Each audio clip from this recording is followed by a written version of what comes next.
Hello tout le monde, on se retrouve aujourd'hui pour j'allais dire un live, une vidéo en l'occurrence spéciale sortie littéraire de janvier, donc de la rentrée littéraire d'hiver, voilà, donc c'est les sorties, j'allais dire les vraies sorties entre guillemets, c'est-à-dire en grand format. Il y aura aussi quelques bandes dessinées, voilà, j'ai mis tout ce qui est grand format dans ces sorties. Donc normalement vous avez déjà, même si à l'heure actuelle je suis très en retard, vous devez déjà avoir eu la vidéo des sorties poche que j'avais faite un peu plus tôt. Et donc aujourd'hui, je vous propose le grand format. Voilà, donc on va commencer.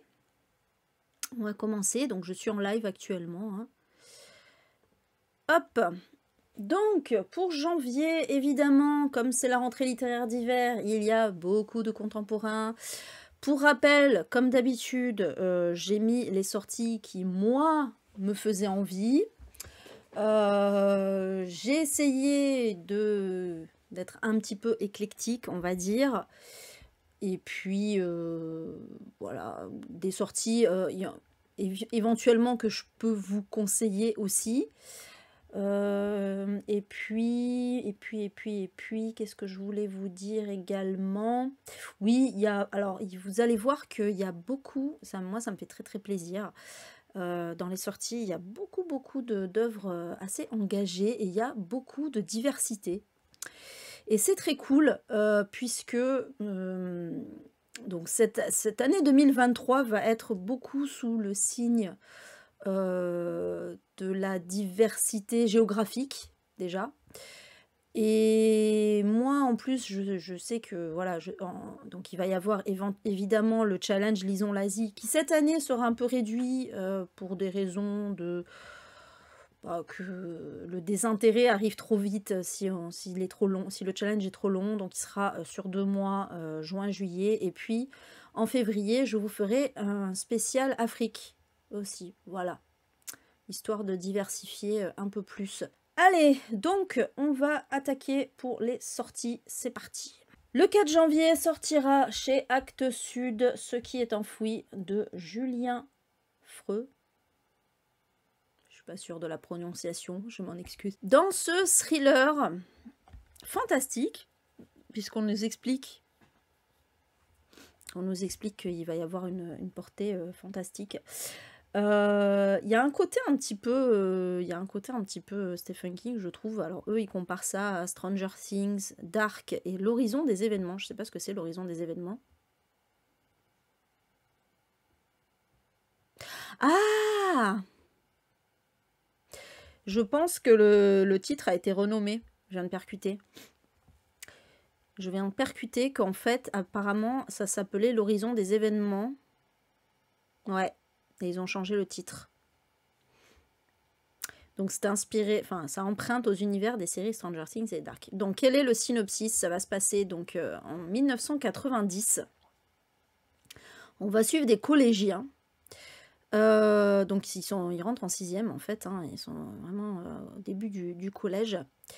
Et au collège, ils apprennent qu'on parle beaucoup de la disparition d'un élève de 4e qui est survenu quelques mois plus tôt. Et on a retrouvé seulement ses vêtements parfaitement pliés au milieu d'un sentier. Et tout le monde, toutes les rumeurs au collège parlent de l'homme qui marche, qui serait un peu un genre de croque-mitaine en fait, qui aurait été aperçu à plusieurs endroits au même moment. Et donc c'est un homme, le capitaine Ernevin, qui va s'emparer de l'affaire. Et il va bosser avec sa fille, apparemment. Voilà, donc sa fille est visiblement dans la police également. Et au moment où il commence à investiguer, il va y avoir un nouvel enlèvement. Alors le synopsis a l'air tout basique, mais visiblement il va y avoir une part de fantastique dedans. Voilà, récit fantastique et chronique inquiétante et amusée des années 90. Donc oui, c'est sûr que ça fait un petit peu penser à Stranger Things parce que le côté rétro. Maintenant, je trouve que le synopsis fait un peu plus ça, pour le coup. Mais ok. Oui, du coup, il a l'air assez intéressant. Ce petit thriller fantastique. Voilà, en plus, bon, Actes Sud, en général, c'est quand même des valeurs sûres. Ouais, je veux dire, ils choisissent plutôt bien leur récit. Donc, ouais, ça peut être vraiment pas mal. Voilà pour celui-ci. Par contre, le prix, bon. Mais là, plus ça va et plus c'est cher, c'est impressionnant quand même, hein. Allez, ensuite. Toujours le 4 janvier, celui-là je l'attends avec impatience, le nouveau Colson Whitehead, qui est l'auteur de Underground Railroad. Moi j'ai lu du coup ces deux autres, hein. J'ai lu Underground Railroad et j'ai lu Nickel Boys. Voilà, j'ai beaucoup aimé les deux. Alors, j'ai préféré Nickel Boys à Underground Railroad parce que Underground Railroad, je l'ai trouvé un petit peu froid dans la narration. Du coup, j'étais un peu moins en empathie avec les personnages. Nickel Boys, j'ai beaucoup plus apprécié. Après, la série, par contre, Underground Railroad est excellent. est excellente, en l'occurrence. Ouais, Camille, on regardera ça, hein, on essaiera de regarder ça ensemble. Mais déjà, justement, dans les sorties, il va y en avoir pas mal, hein, des auteurs et autrices, soit africains, soit d'origine africaine. Déjà, ça peut donner des idées. Ouais, Nickel Boys, ça se passait dans les années 60. Alors, donc Underground Railroad, c'était sur l'esclavage. C'était en période... la période des champs de coton, tout ça, ça parlait de la fameuse légende du train souterrain qui pourrait délivrer, enfin sauver les esclaves qui le trouveraient. Et voilà, donc on va suivre comme ça, on va suivre une jeune esclave. Et Nickel Boys, ça se passe dans les années 60, où on va suivre une espèce de pensionnat, de rééducation, en fait, hein, un foyer de rééducation des jeunes, sauf qu'en fait c'est un truc très cauchemardesque, et évidemment tous les jeunes noirs, même quand ils n'ont rien fait de mal, ont réussi à les envoyer là-bas, et du coup on va suivre un jeune homme qui prévoyait d'entrer qui avait été accepté à l'université et tout, et évidemment il va se passer... Enfin, il va pas avoir de chance, quoi, et il va se retrouver là-bas. Et donc là, Harlem Shuffle, où forcément, on va retrouver les thématiques de prédilection, la thématique de prédilection, hein, de Colson Whitehead, c'est-à-dire donc le racisme, la lutte pour les droits civiques, etc. Voilà, ça c'est un classique, mais c'est normal en même temps, hein. Colson Whitehead, c'est un homme noir, et il a envie de parler de choses qui le touchent. Donc là, en fait, on va suivre un homme, donc qui est un père de famille, en fait. Voilà. Alors c'est un père de famille noire, hein, en l'occurrence. Voilà, il a une petite vie tranquille, tout se passe bien, mais un jour son cousin va lui proposer de cambrioler un hôtel, et voilà. Et en fait, en parallèle, donc on va suivre un peu la pègre de Harlem, les gangsters. Voilà, il va y avoir plusieurs personnages dans ce roman. Et on nous dit que en fait, le personnage principal du roman, ça j'aime bien, le personnage principal c'est Harlem, donc ce fameux quartier noir de New York, au lieu de la lutte pour les droits civiques. Et on parlera notamment de la mort d'un adolescent noir tué par un policier blanc, évidemment. Donc c'est des faits réels, hein, qui en 1964 donc a déclenché des émeutes, un peu comme suite à la mort de George Floyd. Donc c'était un peu voilà, c'était le début de la rébellion des personnes noires. Voilà, donc c'est intéressant. Ben moi, de toute façon, voilà, forcément, j'aime beaucoup les thématiques de Colson Whitehead. Donc forcément, en plus j'aime bien, là, ils ont changé un peu leur charte graphique, là, pour ce livre. Salut Stéphane. Ouais, clairement, Malo. Clairement. Ça, c'est sûr que c'est un livre parfait pour le Black History Month. Ouais, ils ont changé leur charte graphique, là, Albin Michel, puisque, bon, d'habitude, on a la fameuse couverture beige que vous connaissez, avec juste une photo, et puis le nom de l'auteur, en gros, en bandeau, voilà. Bon, là, ils ont fait un truc un peu rétro, un peu vintage, comme ça, j'aime bien. J'ai même cru au début, j'ai même cru que c'était la couverture originale, en fait, tellement ça fait très couverture américaine. Mais non, non, c'est bien Albin Michel, par l'auteur de Underground Railroad et Nickel Boys, voilà. Donc c'est cool. C'est cool, c'est cool. J'aime beaucoup, beaucoup cette couverture, en tout cas. Voilà pour celui-ci. Hop. Ensuite, La dernière ville sur Terre de Thomas Mullen. Honnêtement, le synopsis est hyper simple, mais malgré tout, je sais pas, ça m'a hypé.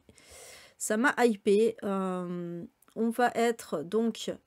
Il y a un siècle, hein, au final, il y a un siècle pendant... Alors c'est marrant parce que on avait, dans les sorties poches, on avait un livre sur la grippe espagnole. Et là, encore une fois, je sais pas, c'est la mode, c'est peut-être parce que c'était il y a 100 ans, je ne sais pas. Il y a encore un livre sur la grippe espagnole. Donc, je rigole, mais c'est pas drôle, hein, évidemment. Donc, ça va se passer durant l'épidémie de grippe espagnole, donc cette fameuse épidémie qui a fait des millions de morts en Europe. Dans une petite ville industrielle située au cœur des forêts brumeuses du nord-ouest Pacifique. Donc on n'est pas du tout, ici, hein. Pas du tout en France, ni en Europe d'ailleurs, mais bon, c'est une épidémie qui s'est propagée en dehors également de l'Europe. On va suivre en fait, voilà, donc on va suivre les habitants de cette petite ville qui ont décidé de se mettre en quarantaine, voilà, à cause de la grippe. Mais un jour, il va y avoir un soldat affamé et malade malheureusement qui va se pointer dans cette ville, et évidemment il va y avoir des problèmes. Donc j'imagine qu'il va forcément y avoir un dilemme, est-ce qu'on l'accueille pas, machin, et puis qu'il va forcément y avoir une épidémie. Je ne sais pas, ça m'intrigue, je suis curieuse parce que ça a l'air tout simple comme ça, et je suis curieuse de voir ce qu'il a pu écrire là-dessus en 560 pages en fait. C'est ça le truc. Coucou Christelle, j'espère que tu vas bien. Darktown, ah, je connais pas du tout. Voilà pour celui-ci, donc qui sortira chez Rivage. Toujours le 4 janvier chez Calman Levy, et voilà, on va être encore sur alors là sur la thématique du racisme, hein, mais là c'est plus, on va plus être, non, c'est même pas la thématique du racisme, là pour le coup on va plus être sur la thématique de l'homophobie, avec Nuit nigériane de Mélanie Birgelen, dans lequel on va suivre, donc il sortira chez Calman Levy, dans lequel on va suivre Olu Jimmy, qui adore la mode, qui visiblement est un couturier en fait, hein, voilà, et il voudrait percer dans l'univers de la mode. Et un jour, il va apprendre qu'il est sélectionné à la Fashion Week de Berlin. Donc j'ai oublié de préciser que Olu Jimmy est nigérian, voilà. Et donc le jour où il apprend ça, évidemment, et voilà, il pense vraiment que enfin il va pouvoir réussir. Or malheureusement, qu'est-ce qui va se passer? Bah du coup, voilà, il va un peu exploser sur les réseaux sociaux, mais il va recevoir beaucoup de messages de haine, et notamment même de ses propres proches en fait, hein, qui vont le rejeter. Parce que Olu Jimmy, en fait, il clame sa liberté sexuelle, il est gay. Et forcément, le fait en plus de vouloir percer dans le monde de la mode, etc., c'est hyper mal vu dans sa communauté. Et voilà, donc j'espère que ce sera pas un pamphlet quand même contre le Nigeria, parce que c'est pas du tout écrit par une autrice nigériane, c'est ça qui m'inquiète, hein, c'est toujours la même chose. Mais voilà, c'est intéressant quand même de voir un peu une autre facette aussi, hein, de ce pays, qui est plein de contrastes effectivement, puisque le Nigeria est devenu un pays très très moderne, hein, notamment Lagos est une immense mégalopole maintenant, mais en même temps il y a toujours le côté très tradition, etc. Donc ça peut être compliqué. Voilà. Qu'est-ce que vous me dites? Sur les œufs, ils sont horriblement chers. Ouais, il y a... C'est fou, hein, ça dépend des livres aussi. Hein. Histoire des premiers policiers noirs... Ah, Darkton. Histoire des premiers policiers noirs à Atlanta dans les années 50. Ah, intéressant ça. Ok. Ouais, autant enfin, moi, la plupart du temps, je trouve que les e-books sont pas très chers. C'est souvent coût de 5, 6, 7 euros, quoi. Autant, des fois c'est 15 euros, c'est plus cher qu'un poche. T'es là, bon, ok, effectivement, ça vaut pas trop le coup, quoi. Allez, je passe à la suite. Alors, sortira donc toujours le 4 janvier chez Fayard, Seul de Nesrine Slaoui. Encore un peu de diversité aussi. Franchement, vraiment, j'ai noté beaucoup de romans engagés, ça fait vraiment plaisir. Là, en l'occurrence, on va suivre 2 femmes, enfin très précisément une adolescente et une femme, une trentenaire. L'adolescente vit à Argenteuil et la trentenaire à Paris. L'adolescente, donc c'est Anissa, elle est victime d'un harcèlement scolaire violent et elle va finir, on nous dit qu'elle va finir par en mourir. Et la trentenaire, Nora, lutte sur beaucoup de fronts à la fois, notamment donc contre le sexisme et le racisme qu'elle endure au quotidien, mais également parce qu'elle est dans une relation de couple toxique. Voilà. Et donc ça va être vraiment un... On va vraiment suivre en fait le destin de ces 2 héroïnes face à la violence des hommes principalement, hein, et à la violence du monde d'une façon générale. Et on nous dit, oui, que c'est, j'ai oublié de le noter, mais c'est inspiré de faits réels. Voilà.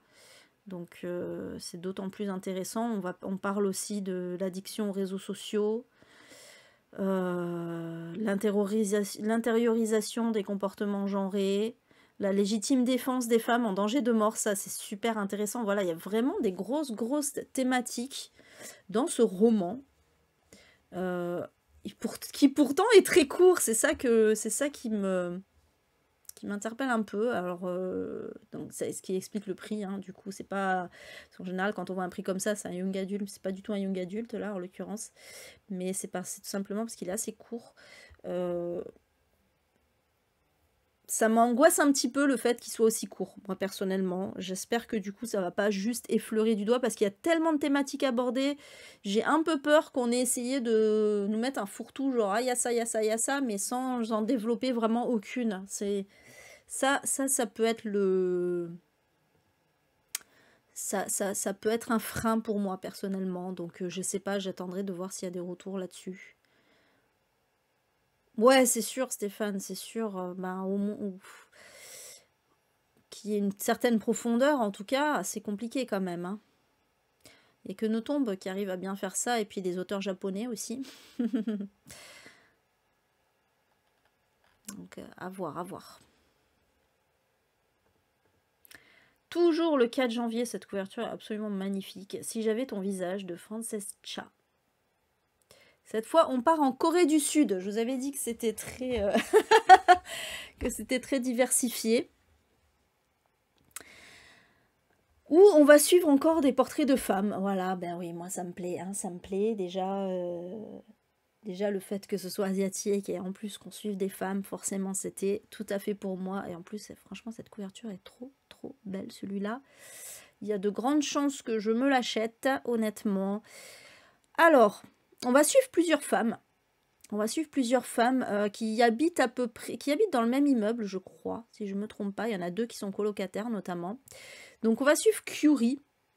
qui est une femme très belle qui travaille comme hôtesse dans un bar à hôtesse, hein, voilà, donc ce genre de métier, en fait, consiste tout simplement à pousser les hommes à consommer de l'alcool, voilà, en mettant un peu en avant ses charmes. Alors, c'est pas des prostituées, hein, je précise. Voilà, on est juste sur le physique mis en avant, en fait, hein. Et puis, on va suivre également donc la colocataire de Curie qui est Miho. Miho, elle, c'est une artiste orpheline, voilà, qui a grandi dans un orphelinat et qui a décroché une bourse pour étudier à New York. Et on l'a su au moment où elle vient de rentrer, en fait. Elle vient de rentrer en Corée et elle est dans une relation avec l'héritier d'une des plus grandes entreprises du pays. Et c'est pas aussi comment ça fait pas autant rêver que ça en a l'air, voilà. Et puis toujours donc dans le même immeuble, on suit aussi Ara. Ara qui est une coiffeuse qui est fan d'un membre d'un groupe de K-pop. J'aime bien le fait qu'il y ait la K-pop dans un livre contemporain qui est pas young adulte, pas romance et tout, ça change un peu. Auquel elle voue un culte obsessionnel, on nous dit.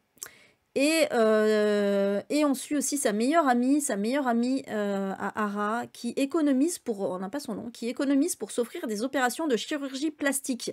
Oui, parce qu'il faut savoir qu'en Corée, c'est très très très commun, la chirurgie esthétique. Je crois que c'est le pays du monde qui fait le plus d'opérations de chirurgie esthétique. Donc c'est intéressant aussi d'avoir cette histoire-là. Et enfin, on suit donc toujours dans le même immeuble Wona, une jeune mariée qui essaie de concevoir un enfant qu'elle et son mari n'ont pas les moyens d'entretenir dans le climat économique tant le climat économique de la Corée est brutal. Voilà, donc on va suivre le destin de la vie quotidienne de ces 5 femmes. 1, 2, 3, 4, 5, ouais. C'est un truc de fou quand même. C'est pareil, c'est un truc de fou, toutes les thématiques qui sont abordées là-dedans. Encore une fois, j'espère que ce sera vraiment bien abordé. Je pense que l'autrice est d'origine coréenne, hein. Pour le coup, oui, ça m'en a tout l'air. Donc, je pense qu'elle sera bien placée pour en parler. C'est ça qui est bien. Voilà. Ouais, c'est sûr. C'est sûr. Ah oui, Viviane, c'est lequel du coup?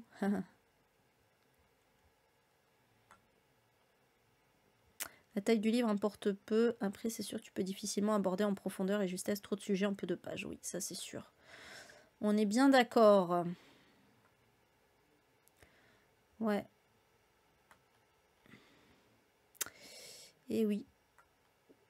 Je confirme pour la Corée du Sud. Encore plus qu'au Venezuela. Pour la chirurgie esthétique.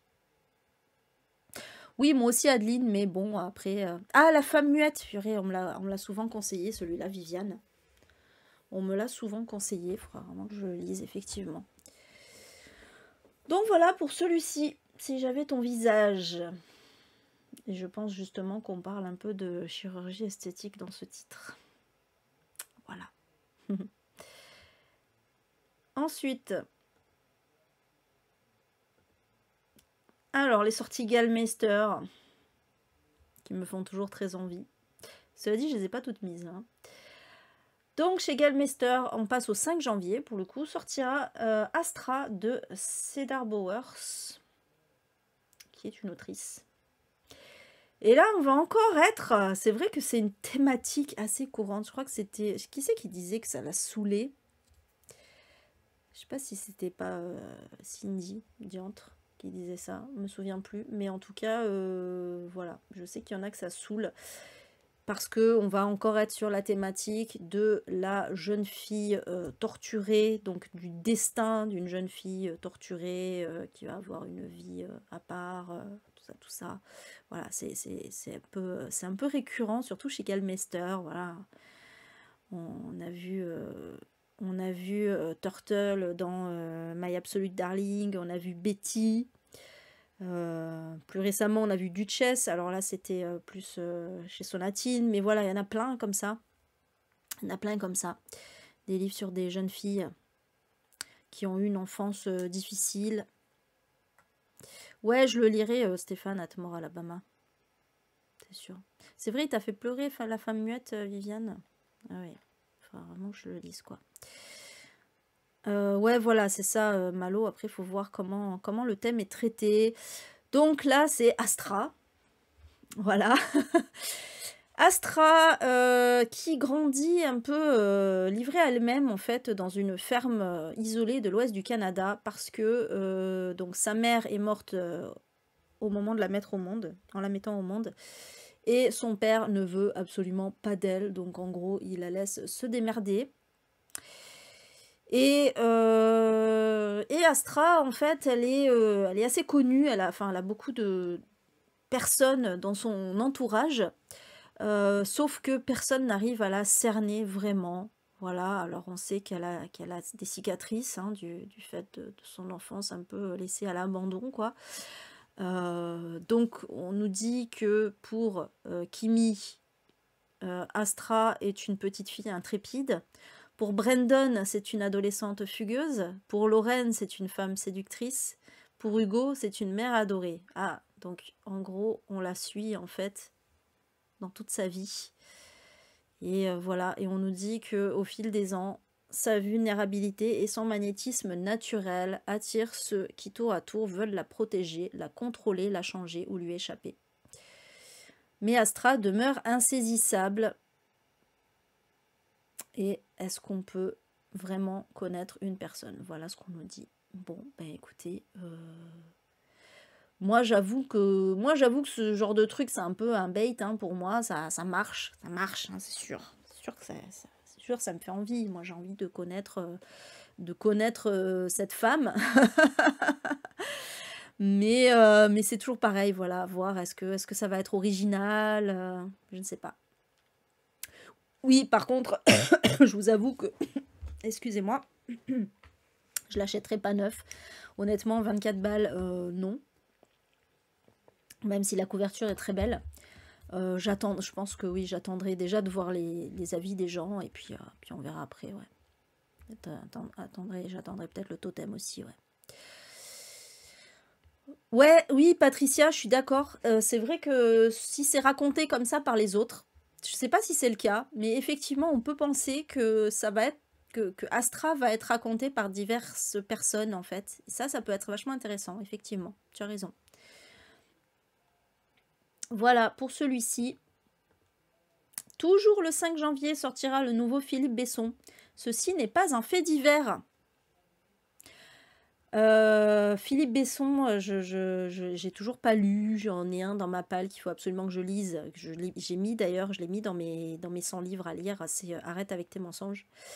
Mais celui-là, il me fait très très très envie, honnêtement, puisque c'est inspiré d'un fait réel. Hop. Donc en fait, alors c'est un fait assez classique, hein, malheureusement, mais sous la plume de Philippe Besson, ça peut être intéressant. On va suivre un frère et une sœur qui ont, donc au moment où l'histoire commence, ils ont 19 et 13 ans. Et en fait, un jour, leur père va tuer leur mère. Et le frère et la sœur décident, on n'a pas leur nom, hein, décident d'essayer de remonter le temps pour essayer de comprendre comment on en est arrivé là, en fait. Comment leur père en est arrivé à tuer sa femme. Et donc on va suivre en fait le combat de ces enfants pour comment ça m'énerve quand j'ai un trou de vocabulaire là.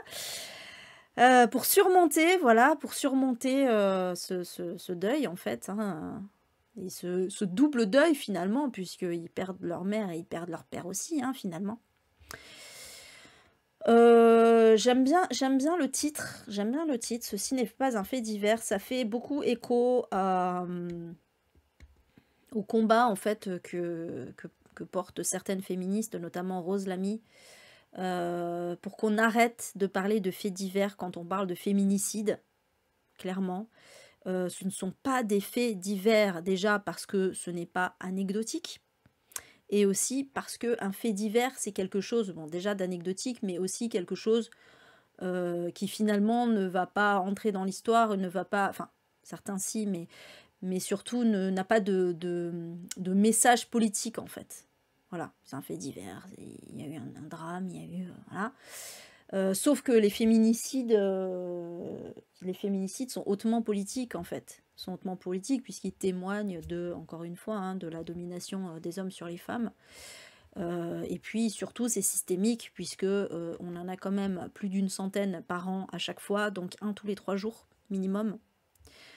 Donc quand même, un fait divers qui arrive tous les 3 jours, c'est pas un fait divers quoi. C'est un fait récurrent. À un moment, il faut s'interroger dessus. Donc j'aime bien ce titre.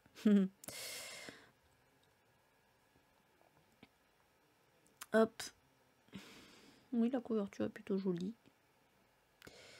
C'est un peu ce que nous subissons, oui, tout à fait, Laurence. Paris-Briançon. Ah, t'avais bien aimé. Ok, Sylvie, du même auteur. Oui, j'ai failli le mettre, le nouveau Loubry, mais Malo, mais je sais que Sèvres le mettra.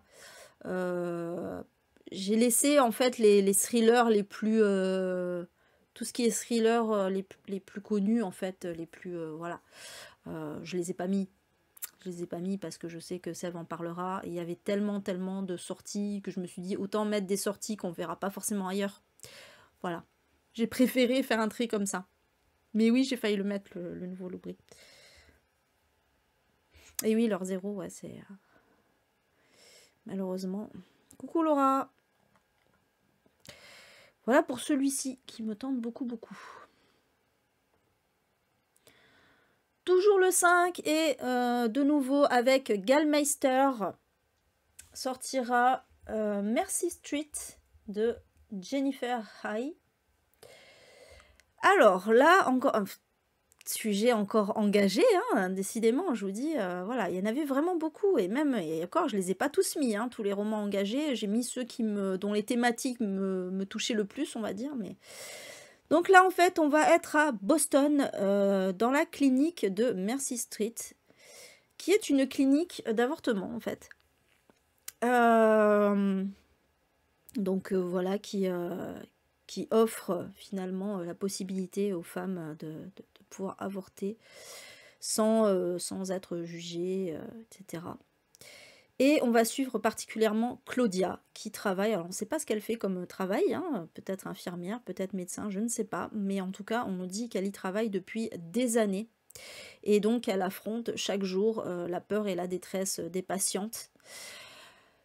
Et elle affronte également malheureusement la détermination des militants anti-avortement, voilà, qui sont quotidiennement là autour de la clinique pour manifester, pour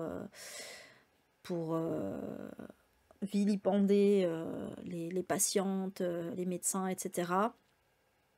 Donc ce qui fait beaucoup de pression. Et Claudia, en fait, pour faire face à cette pression, elle fréquente un dealer d'herbe, voilà. Donc, bon, elle se détend comme elle peut, on va dire. Mais ce dealer, en fait, qui s'appelle Timmy, il a parmi ses clients un jeune homme, un peu introverti, qui est au service d'un gourou pro-vie. Donc pro-vie, j'aime pas ce terme, moi, parce que pour moi c'est pro-mort, hein, mais bon. Donc un gourou anti-IVG, hein, qui commence, et en fait ce gourou commence à développer une fixation sur Claudia.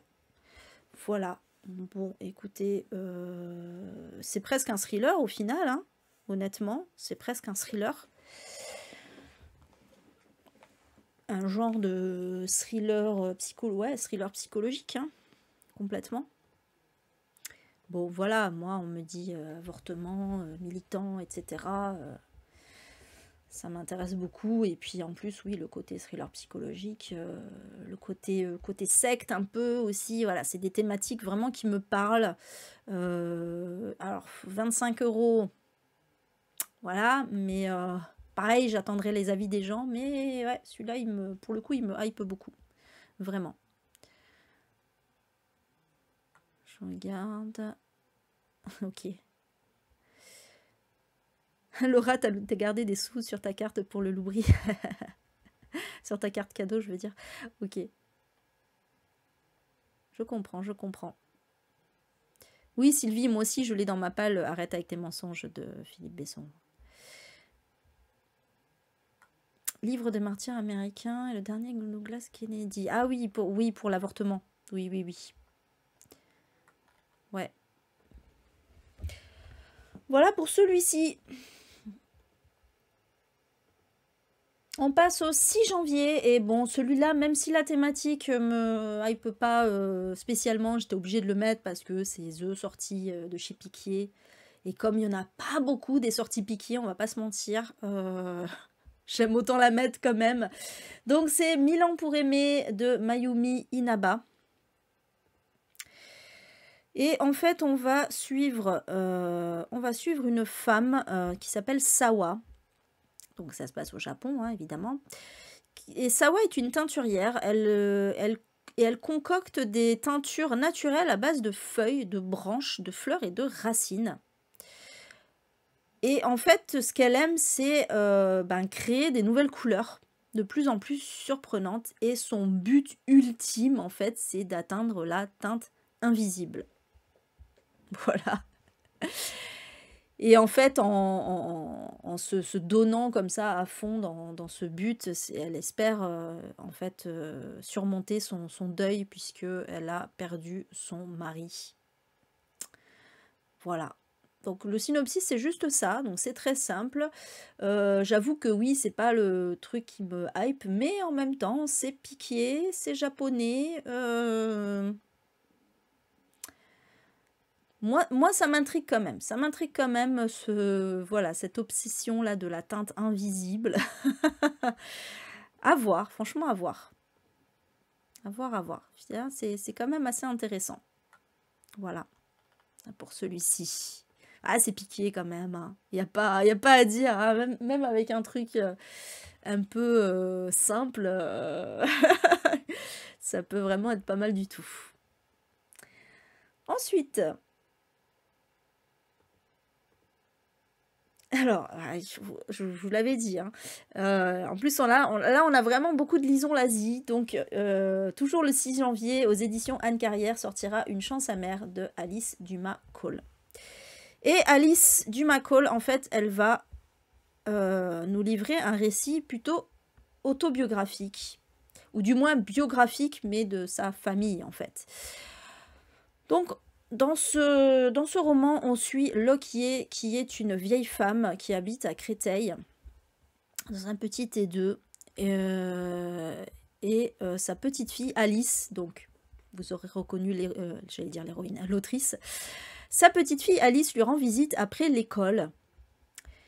Et à chaque fois, elle observe un peu sa grand-mère qui est très silencieuse, sans percevoir en fait toute la violence qu'il y a à l'intérieur d'elle, qu'elle a accumulée, puisque sa grand-mère en fait, Locke, fait partie de ces femmes qui ont fui le Cambodge, en fait de ces femmes Khmer, qui ont fui le Cambodge, donc la dictature de Pol Pot, la guerre, etc., voilà, pour venir en France, donc dans les années 70.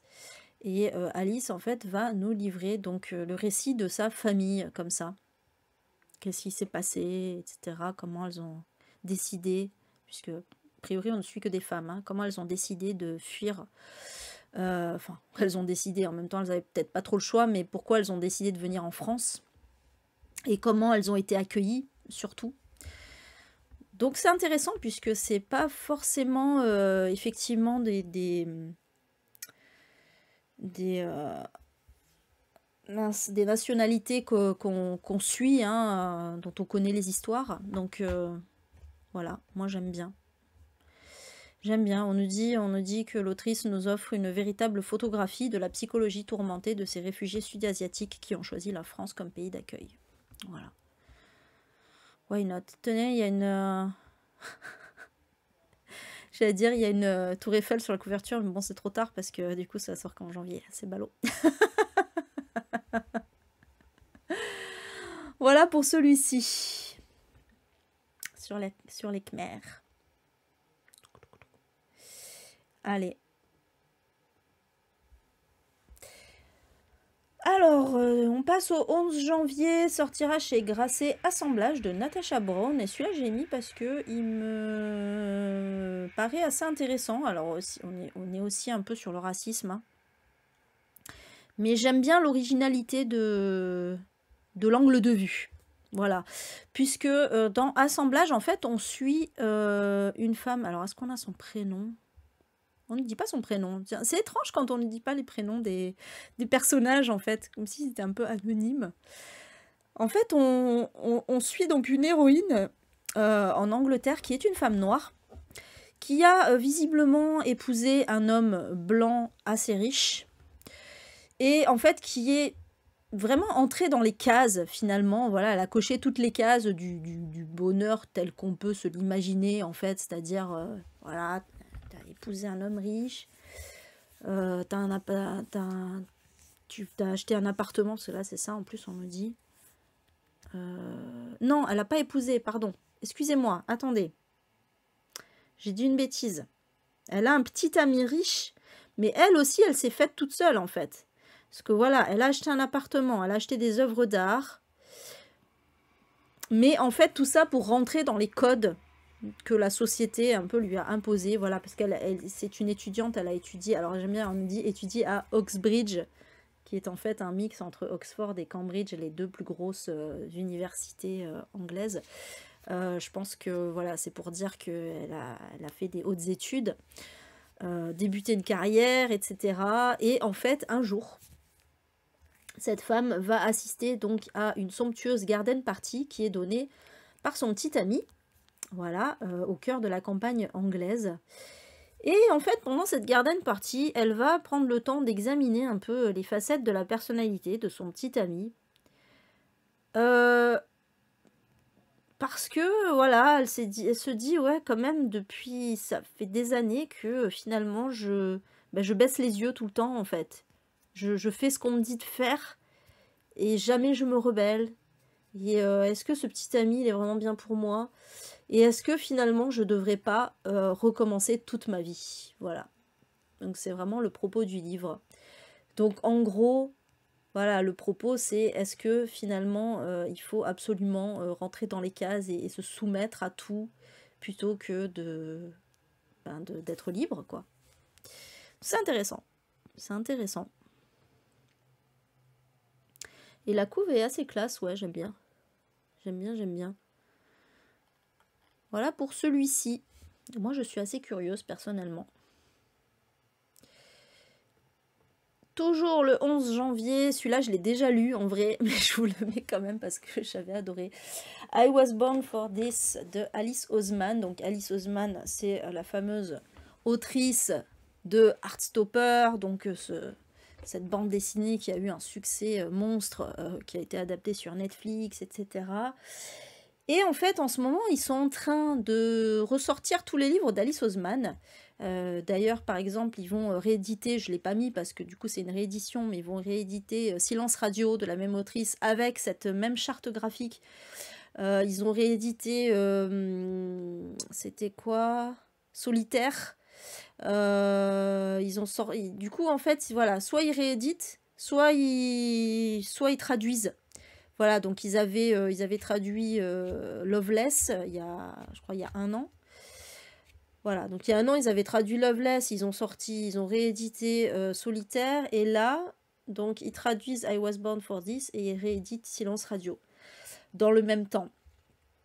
Voilà, donc avec cette même charte graphique, donc ouais, voilà, parce que Heartstopper ayant eu un succès phénoménal, allez, on ressort tous les livres de l'autrice. Alors moi, avec cette autrice, honnêtement, c'est un peu en dents de scie.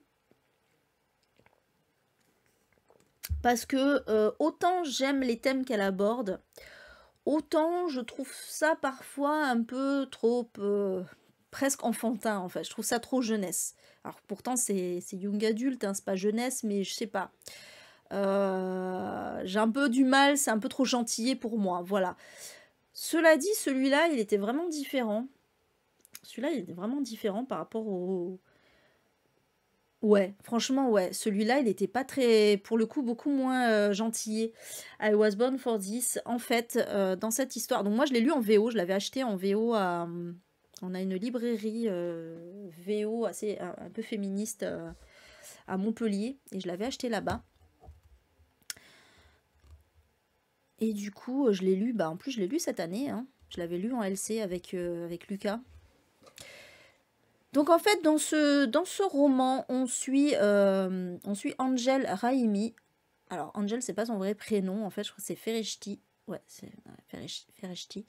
Raimi, qui a 18 ans et qui est une grande fan d'un groupe de pop rock, en fait, d'un boys band, un peu à la Jonas Brothers ou One Direction, vous voyez le genre un peu, voilà. C'est un peu ça, donc le groupe s'appelle The Ark. Et Angel est absolument fan de ce groupe. Il faut préciser aussi que Angel est musulmane et qu'elle porte le voile, et je trouve ça génial d'avoir mis une héroïne comme ça avec le voile, surtout que c'est pas la thématique, même si on en parle, c'est pas du tout la thématique principale du roman, justement, c'est intégré comme si c'était normal en fait. On rappelle que ça se passe aussi en Angleterre, hein. Je l'ai pas précisé, mais Alice Oseman est anglaise, et donc ses romans se passent en Angleterre. Et donc Angel va faire connaissance donc dans les groupes, dans le fandom en fait hein, du boys band, elle va faire connaissance avec Juliette. Et Juliette et Angel vont vraiment devenir, enfin j'allais dire inséparables, en tout cas en ligne quoi, voilà, elles vont se trouver beaucoup d'affinités, etc. Et un jour elles vont décider d'aller à un concert de The Ark ensemble, voilà, donc de se rencontrer IRL pour aller à ce concert. Sauf que, au moment de la rencontre, Juliette ramène aussi un inconnu qu'elle présente comme un grand fan aussi de The Ark. Le problème, c'est que Angel, déjà, Angel souffre d'anxiété sociale, donc elle n'est pas du tout ok d'avoir un mec comme ça qu'elle connaît ni d'Ève ni d'Adam s'incruster dans leur duo, et je la comprends parfaitement d'ailleurs, parce que moi à sa place aussi ça m'aurait saoulée. Et en plus, elle commence à se rendre compte que le gars, il n'a pas l'air si fan de The Ark que ça, et elle se demande s'il n'est pas venu là juste pour draguer Juliette, en fait. Voilà. Donc déjà, il y a cet arc-là, non, The Ark, bon. Cet arc narratif où on suit donc Angel. Et en parallèle, on a un deuxième arc narratif, donc on va alterner entre les deux, où l'on suit l'un des membres du groupe The Ark qui s'avère être un garçon trans.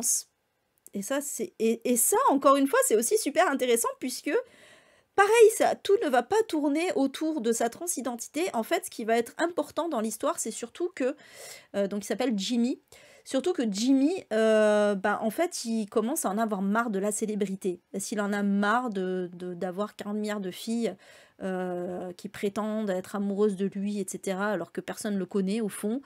Alors sa transidentité n'est pas secrète, hein, je précise, mais bon, ça n'empêche rien, ça n'empêche pas que lui, il estime que personne ne le connaît et tout le monde, voilà. Et donc voilà, on va le suivre comme ça dans son mal-être par rapport à ça. Et un jour, en fait, les deux destins, les deux arcs vont être amenés à se rencontrer. J'ai adoré ce livre. Voilà, j'avais vraiment adoré ce livre. J'aime beaucoup, beaucoup les thématiques abordées. Et je sais pas, il y a vraiment un côté... Il y a un petit côté thriller dedans, je vais pas vous mentir. Parce que voilà, il y a un côté très suspense. Il y a des passages un peu durs. Et puis, je sais pas, et d'un autre côté, il y a un petit côté aussi un peu feel good, mais dans le bon sens du terme. La tolérance, tout ça, enfin, je sais pas, voilà, il y a pas mal de choses vraiment géniales là-dedans. Donc voilà, je vous le recommande, c'est certainement l'œuvre de Alice Oseman que je pourrais vraiment vous recommander. Alors après, je les ai pas tous lus, hein, mais voilà. Dans ce que j'ai lu d'elle, c'est ce que j'ai préféré pour l'instant. Voilà, pour celui-ci. Il sortira chez Hachette. Toujours le 11 janvier sortira La sorcière de Limbrick, on va dire ça, de Susan Smith, chez Charleston. Alors, allez, on va encore être avec du féminisme. Ah, je suis trop bien cette sélection ultra féministe. J'adore ça. Puisque, en fait, on va parler chasse aux sorcières et vraiment sur une base de faits réels, en fait. Hein, voilà. Donc, ça se passe en 1674, où on va suivre Entgen. Alors, ça se passe où, par contre, je sais même pas où, dans quel pays c'est. Attendez, je suis en train de percuter, là, que j'ai même pas regardé dans quel pays on était. Ah oui, aux Pays-Bas. Voilà, donc j'ai oublié de préciser, mais ça se passe aux Pays-Bas. Donc on va suivre Entgen, qui n'a plus de famille, qui ne peut compter que sur elle-même, et voilà, qui n'a même plus pas d'amis pour se soucier de son sort. Et en fait, Entgen aime bien se rendre au bois parce que elle recueille des plantes en fait qui lui servent à soigner. Voilà, c'est une guérisseuse. Et malheureusement, vous voyez ce qui va venir. Évidemment, Entgen, vu qu'elle préfère aller cueillir des plantes plutôt et guérir des gens plutôt que aller à l'église, et ben, elle va être accusée de sorcellerie et emprisonnée. Et dans sa cellule, Entgen va se souvenir un peu de sa vie passée. Et elle va décider de faire entendre sa voix, même si cela doit être la dernière fois. Donc vraiment, on va vraiment être au cœur de, voilà, de la chasse aux sorcières. On va suivre une sorcière en particulier. Hein, voilà, en tout cas, une femme considérée comme sorcière, évidemment. Alors, moi, personnellement, c'est vrai que pour avoir lu beaucoup de récits comme ça, c'est vrai que c'est une thématique quand même, surtout dernièrement, et tant mieux, qui ressort beaucoup. Je suis pas sûre d'apprendre quelque chose, commence à connaître un peu la façon dont on traitait ces femmes. Donc je sais pas, honnêtement je pense pas que je l'achèterai, en plus il n'est pas donné. Mais voilà, j'attendrai de voir un peu les avis. On verra. Pour une fois, voilà, ça se passe aux Pays-Bas, ça change un peu. C'est une autrice néerlandaise, hein, a priori. Donc, à voir, à voir, à voir. Bon, visiblement, vous, ça vous hype en tout cas. Mais oui, j'avoue que moi, la thématique me hype aussi. Mais c'est vrai que j'attends de voir, voilà, si c'est abordé de façon un peu originale, un peu, voilà, à voir. Pour celui-ci. Toujours chez Charleston, et j'ai noté quelques sorties Charleston. Hein. Donc vous savez que Charleston, ils sont leur ligne éditoriale, en fait, c'est de n'éditer que des femmes. Et je trouve ça assez intéressant. Donc il y a notamment beaucoup d'historiques. Hein, beaucoup d'historiques chez Charleston. Là sortira donc Memphis, toujours le 11 janvier, de Tara M. Stringfellow, qui est une femme noire, une autrice noire. Donc vraiment, encore une fois, c'est très diversifié. Et là, en l'occurrence, on va suivre donc, on va suivre Joan. Joan, qui est une jeune fille, donc ça se passe en 1995 au début, hein, 1995. C'est une jeune fille qui va, ah oui voilà, qui va subir en fait les débordements de colère de son père et qui va se sauver et trouver refuge. Donc il va se sauver avec sa mère et sa sœur, hein, et trouver refuge dans une maison, dans leur ancienne maison de famille en fait. Une maison qui a vu les femmes de sa famille grandir. Et voilà, elles vont aller se planquer là-bas. Et en fait, Joan, dans cette maison, va découvrir simplement l'histoire de sa famille. Et notamment, donc, on nous dit notamment l'histoire de son grand-père qui a été lynché après être devenu le premier inspecteur noir de la ville. Donc lynché, ça veut dire que la foule l'a tué, hein, voilà. Sa grand-mère qui, du coup, de colère de suite à sa mort, a transformé son salon en lieu de rassemblement du mouvement révolutionnaire noir de Memphis. Et donc voilà, John va découvrir ces histoires et va se rendre compte en fait qu'elle-même, elle a en elle une certaine terreur en fait, par rapport au fait d'être noire. Et elle sait que, voilà, que la violence n'est jamais loin. Donc voilà, portrait bouleversant, on nous dit, de 3 générations de femmes noires qui célèbrent la complexité de ce qui se transmet au sein d'une famille, d'une communauté et d'une nation tout entière. Bah écoutez, voilà, hein. Moi, on me vend ça, j'adhère forcément, hein. Forcément. Ça a l'air vachement bien. Ça a l'air vachement bien.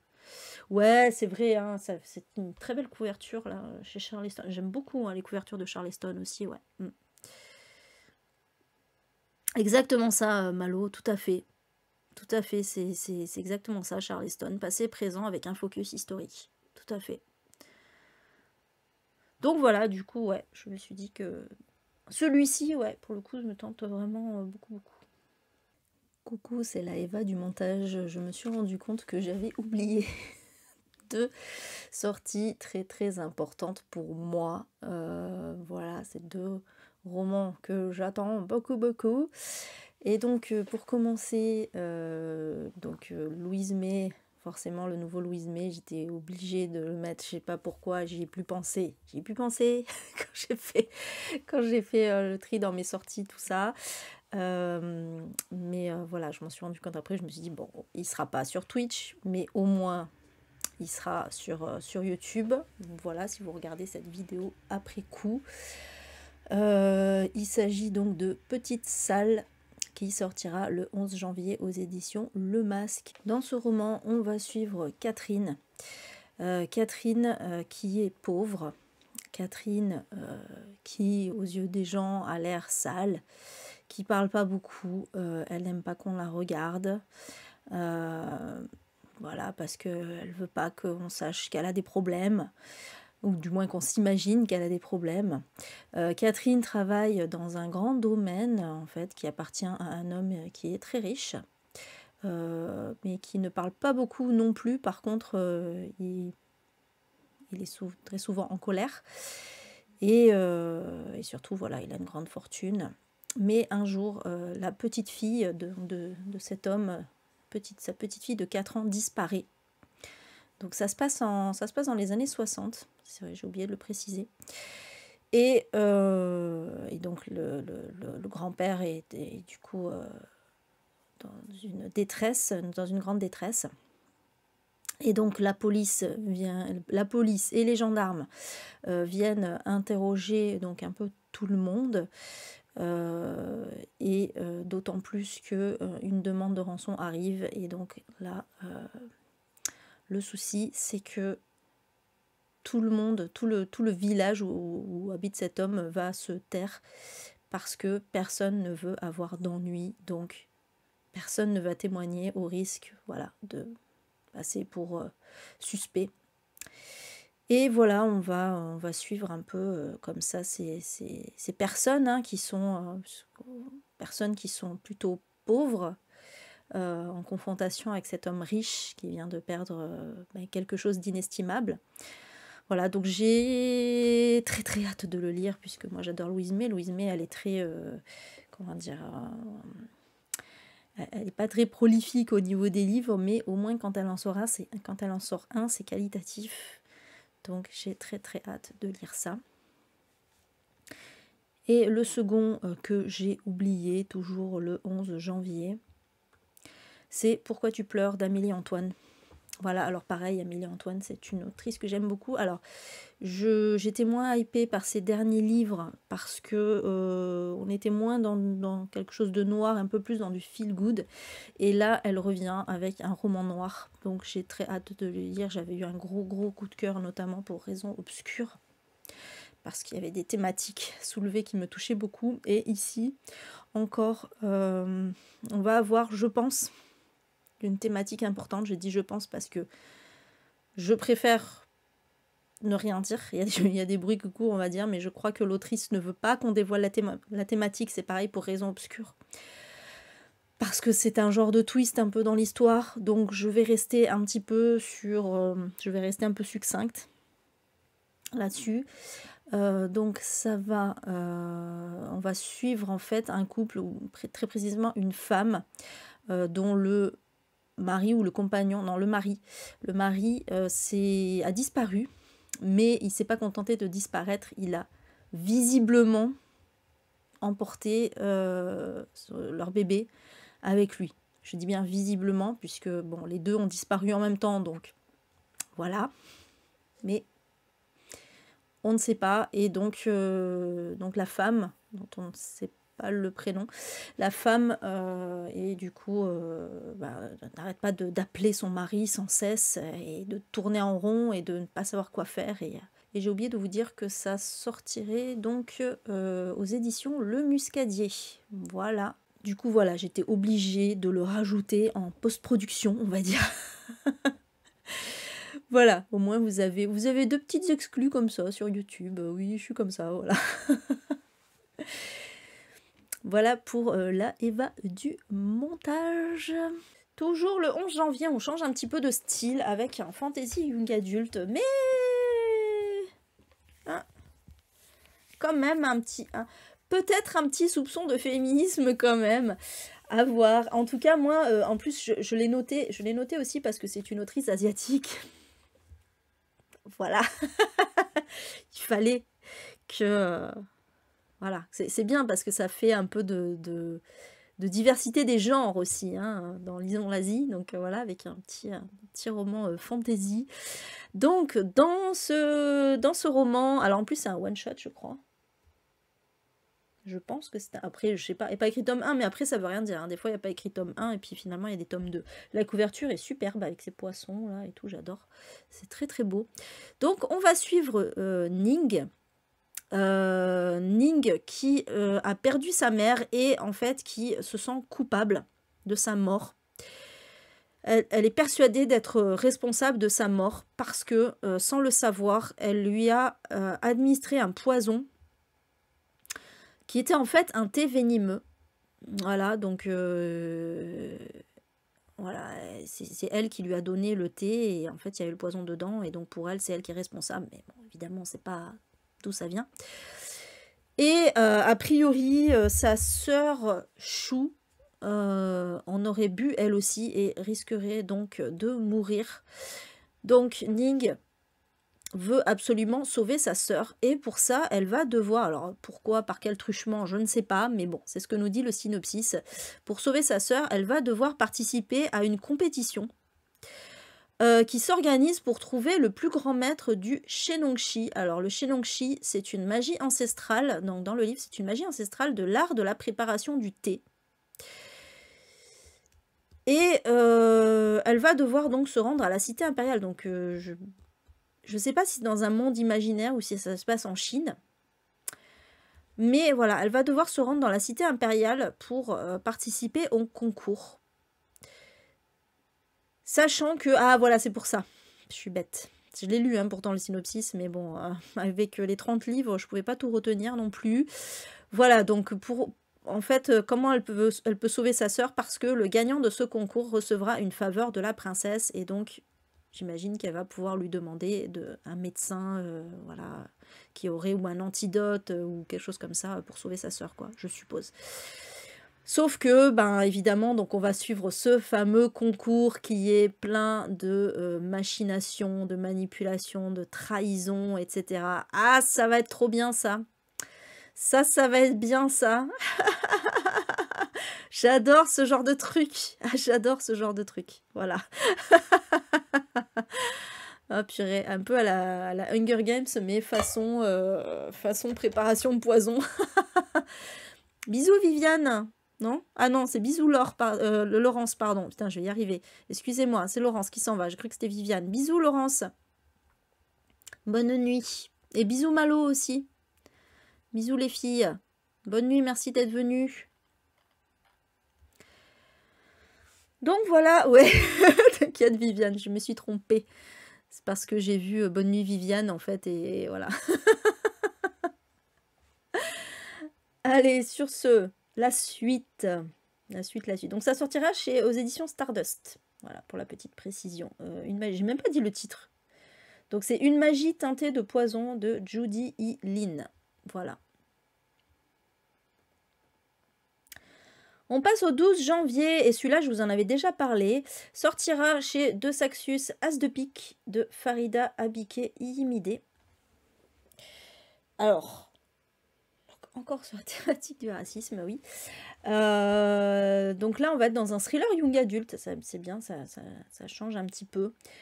Je vous en avais parlé parce qu'en fait, il était censé sortir cet été quand même. Hein. Et la sortie a été plusieurs fois repoussée. Alors, De Saxus, hein, on connaît, on est habitué au report des sorties sans arrêt. Coucou Jonathan. Et oui, je sais, j'ai des lectures assez particulières, mais... mais ok, bah c'est cool en tout cas de t'intéresser. T'aimes bien le titre, Adeline? Ouais, ils ont traduit littéralement, c'était Ace of Spades. Donc là, on va être avec des élèves noirs dans une académie certainement majoritairement blanche, qui en fait vont devenir préfets. Alors, je pense que ça se passe en Angleterre. Je suis en train de me demander. L'Académie Niveus. Alors, je pense que c'est une académie fictive, hein, mais je pense que ça se passe en Angleterre parce que préfet, en général, c'est dans les écoles anglaises. Ils sont au lycée, hein. C'est un lycée en fait. C'est un lycée et en fait en étant préfet, ça veut leur donner un avantage. Ils vont se retrouver en liste pour être major de promotion et donc pouvoir candidater aux plus grandes universités en fait. Voilà. Sauf que ils vont recevoir, donc ces deux élèves là, ils s'appellent Devon et Chiamaka, donc c'est deux élèves qui sont sur la couverture là. Ils vont commencer à recevoir des messages anonymes. Alors, c'est même pas, ils vont commencer à recevoir, c'est tout le lycée va commencer à recevoir des messages anonymes qui divulguent leurs secrets. Donc, leurs secrets à eux deux particulièrement, hein, voilà, les deux préfets. Donc, des rumeurs qui vont les mettre à mal et qui risquent de bouleverser un peu leurs ambitions. Et donc au début ils se disent bon bah c'est juste une mauvaise farce, sauf que ça va devenir un truc beaucoup plus dangereux. Et donc il va falloir qu'ils se mettent en quête du fauteur de troubles qui se fait appeler As. Voilà. Avant que les événements ne prennent une tournure mortelle. Donc là, on est un peu dans parce qu'on nous parle de jeux dangereux en plus, on est un peu dans un survival game, j'ai l'impression, ça fait un peu ça. Je me souviens qu'avec Karine, on pensait que c'était un Dark Academia, mais Karine, l'ayant lu en VO, a dit non, c'est pas du tout un Dark Academia en fait, hein, on est plus dans du thriller, vraiment, pur et dur. Mais ouais, moi, ça me fait penser à du survival game, hein, un peu à la King's Game, tout ça, voilà, où il faut, en fait, où tu rentres dans un jeu sans le vouloir, et où tu risques de mourir à tout moment. À cause de ça, et donc il faut que tu réussisses à gagner le jeu au final pour pouvoir t'en sortir, c'est un peu ça. Moi, j'aime bien. J'adore ce genre de truc. Ouais, c'est un young adulte. Ouais, c'est un young adulte. Mais bon, moi, il y a beaucoup de young adultes que j'ai adoré. Donc, ouais, moi, j'adore ces thématiques là de jeux. Ah voilà, c'est le c'est un peu le même truc que le livre d'avant là sur les poisons là. J'aime bien quand il y a des trucs comme ça où il faut en plus, c'est quand c'est des trucs, quand c'est des combats intellectuels, en fait, c'est d'autant plus intéressant, quoi. Ouais, oui, Viviane. C'est cool. Donc voilà, celui-là, ouais, je suis hypée de ouf. Je vous le dis. Celui-là, il y a des chances que je me l'achète. Voilà. En plus, ce qui est bien avec les young adultes, c'est qu'ils sont pas chers. Limite, c'est le plus cher. Parce qu'en général, ça tourne entre 15 et 19 euros, quoi. Donc, c'est quand même un avantage. Voilà pour celui-ci. Toujours le 12 janvier, on change complètement de style. Sortira chez Gallimard Le Crépuscule des licornes de Julie Girard. Et là, on va être dans plutôt un roman un peu dystopique. Alors, ouais, un petit peu dystopique. Alors, pas dystopique, parce qu'on est toujours on est dans notre société actuelle et tout ça. C'est plutôt une question de nouvelles... C'est plutôt de la science-fiction, dans le sens où il va y avoir des nouvelles technologies, mais un peu... qui pour l'instant sont pas prêts d'exister. Voilà, on va dire ça comme ça. Vous allez comprendre quand je vais vous parler du synopsis. Donc, dans ce livre, on va suivre Zach. Zach qui est un... Alors, c'est un chercheur... Non, c'est un créateur. C'est le créateur, voilà, c'est ça. C'est lui. Non, parce qu'il y a plusieurs personnages, donc il fallait que je recadre tout. Donc, Zach, c'est le créateur d'une start-up en pleine ascension. En fait, Zach, il a réussi à créer un truc qui s'appelle le fantasy football, qui est un genre d'intelligence artificielle, alors le terme n'est pas dit, mais c'est un peu ça, d'intelligence artificielle qui sont capables de prédire, en fait, la meilleure composition d'une équipe de football américain, voilà. Et en fait, il en a fait un peu un genre de jeu virtuel. Voilà, autour du football. Alors, attention, football américain, hein, pas le soccer, pas le football qu'on a vu cet après-midi. Et donc, Zach, il a une compagne. Donc, il vit à Manhattan, hein, j'ai oublié de le dire. Et Zach, il a une compagne qui s'appelle Eleanor. Et Eleanor est journaliste. Et elle enquête sur un brillant physicien, alors on ne dit pas son nom, qui est en passe de révolutionner nos modes de communication parce qu'il a inventé un implant cérébral qui permet de louer la pensée des autres. Voilà pourquoi je vous parlais de science-fiction, quoi. On est un peu sur des trucs du genre Minority Report, Black Mirror, ce genre de choses, quoi. Et du coup, Eleanor va enquêter sur cet homme-là, et en fait, elle va découvrir un peu finalement la cruauté de cette société qui est devenue complètement capitaliste, la course à la surperformance, etc. La dérive de l'art contemporain. Alors oui, bah voilà, par rapport aux intelligences artificielles, on est en plein dedans en plus, hein, donc voilà. Et ouais, franchement, ça peut être intéressant. Alors, moi, vous le savez, hein, j'aime pas trop les critiques des nouvelles technologies. Maintenant, évidemment que toutes les nouvelles technologies sont pas forcément bonnes. On peut en avoir peur, donc je peux comprendre aussi, voilà. Je le sens pas comme ça. Je le sens pas réac, ce livre-là. Je le sens plus comme une interrogation sur les dérives, en fait, effectivement, de ces intelligences artificielles, etc. Moi, j'aime bien. Par contre, là, moi, quand c'est traité comme ça, j'aime bien. Donc, ouais, pourquoi pas, pourquoi pas. En plus, bon, moi aussi, je suis pas du tout pour le capitalisme, donc forcément, ça peut d'autant plus m'intéresser. Voilà pour celui-ci, ouais, qui m'intrigue beaucoup, honnêtement. Ensuite... Alors, on retourne dans un young... J'ai oublié de dire que c'est un young adulte.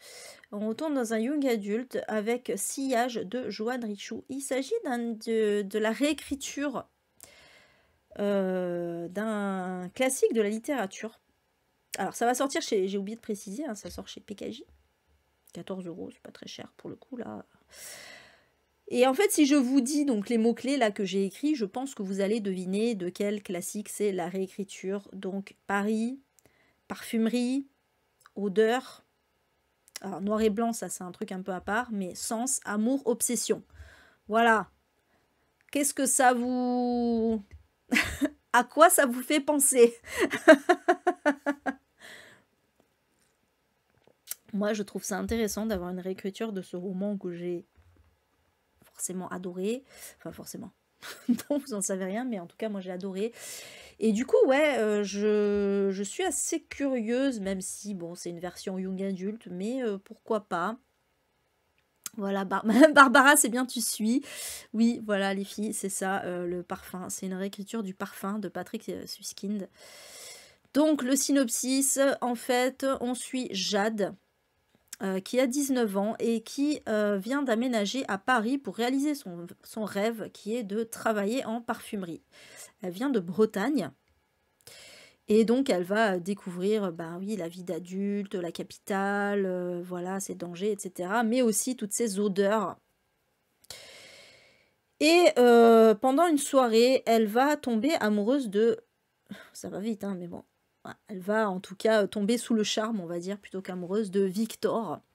Victor, c'est un garçon qui voit le monde en noir et blanc, c'est ce qu'on nous dit, donc je sais pas si c'est une forme de daltonisme.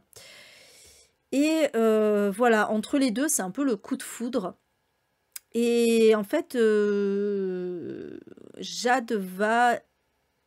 En fait, cet amour entre les deux va entretenir une obsession chez Jade. Parce qu'un jour, en plus, elle va être choisie comme apprentie d'un grand parfumeur. Voilà, c'est là qu'on retrouve un peu l'histoire du parfum, qui s'appelle Zacharie Mignard. Et ça va développer une obsession chez elle, c'est-à-dire créer sa propre fragrance. Et en fait, elle veut absolument posséder les effluves de ceux qu'elle croise, quitte à briser tous les interdits. Bon, voilà, vous voyez un peu venir le truc du parfum. Alors, je sais pas si ça va être aussi trashouille que le parfum. Mais pourquoi pas, ouais, la couverture est très jolie en plus. Ouais, c'est rare, hein, c'est rare, on a très souvent des réécritures de contes, etc. Bah là, du coup, ouais, que ce soit une réécriture du parfum, bah moi, ça m'intrigue. Alors, ça pourra pas être aussi bien que l'original, on va pas se mentir, mais pourquoi pas, avec une femme en héroïne, en plus, ça change un petit peu, donc oui, j'avoue, en plus, 14 €, bon, là, on va pas se mentir, c'est 10 € de moins que les Gallmeister. Du coup, ouais. Celui-là, il y a moyen. Celui-là, il y a moyen que je le lise. Bien envie de le découvrir. Voilà. Ouais, toi aussi, Viviane. Ouais, ça intrigue, hein, ça intrigue. Voilà pour celui-ci.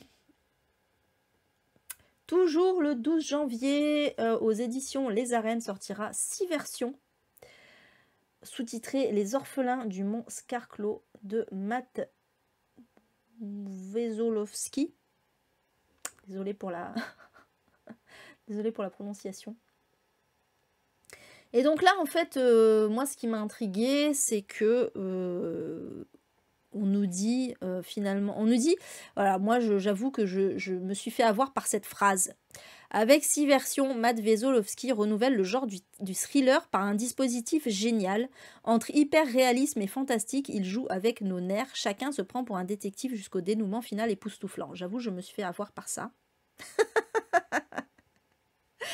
Je me suis fait avoir par ça. Et pourtant, le synopsis, il est tout simple. Hein, à la base, franchement, il est tout con, le synopsis, vous allez voir. Donc, en fait, on va suivre des adolescents. Un adolescent qui va disparaître. Donc, ça se passe en Écosse. Qui va disparaître dans la montagne écossaise. Et l'été, donc un an après quand même, son corps va être retrouvé dans les marécages. Mais on ne sait pas ce qui s'est passé. Est-ce que c'est un accident? Est-ce que c'est un crime? Le doute subsiste. Et en fait, ça va être une affaire classée. Et on va retrouver 20 ans plus tard un podcasteur. Voilà, on ne dit pas ce qu'il fait d'autre, mais c'est un podcasteur célèbre qui a un podcast qui a créé un podcast justement sur cette affaire-là. Donc il s'appelle Scott. Son podcast s'appelle 6 versions. Et en fait, il va donner la parole aux témoins pour tenter de résoudre cette énigme. Voilà.